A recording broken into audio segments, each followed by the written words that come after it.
তাদের বাড়িতে শোকের ছায়া, বাবা মারা গেলেন। মা সেটাও মেনে নিলেন। তার নিজের হাতে রান্না করা সবাইকে খাইয়ে যেটা বাঁচত হাসি মুখে মা খেয়ে নিতেন।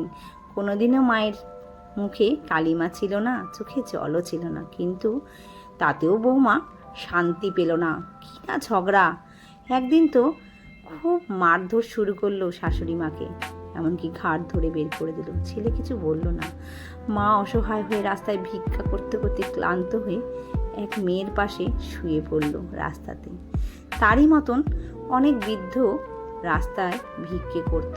তারা বন্ধু হলো, মনের কথা বলল, সেটাই মেনে নিল।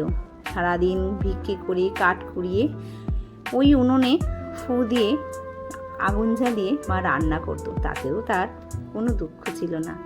ঘুরে বেড়াতেন, সারা বাড়িতে ভিক্ষে করতেন, আবার সারাদিন পরে সে উনুনে রান্না করতেন। যেটুকুনি জুটত সেইটুকুনি হাসি মুখে খেত। একেই হয়তো মা বলে। কিন্তু এত কষ্ট ভগবানের আর সহ্য হলো না। তাই একটা অ্যাক্সিডেন্ট হয়ে মা পুরো পিষে মারা গেলেন, যার কোনো চিহ্নই রইল না। রক্তে রক্তকার। সারা গ্রামে ছড়িয়ে গেল এই কথা। সবাই দুঃখে ভেঙে পড়ল। এ কি হলো?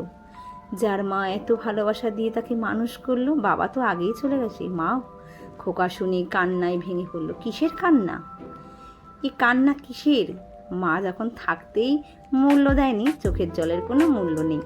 গ্রামের সবাই বলতে লাগলো, এরম সন্তান কি দরকার?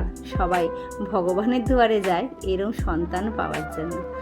আমি আজ এই গল্পটা শোনালাম তোমাদের একটাই কারণ, তোমরা প্লিজ মা বাবাকে থাকতে মূল্য দাও। তোমাদের যতটুকু সামর্থ্য তার মধ্যেই খুশি রেখো।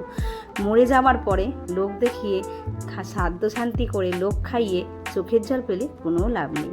যদি আমার গল্পটা ভালো লাগে প্লিজ আমার পাশে থেকো।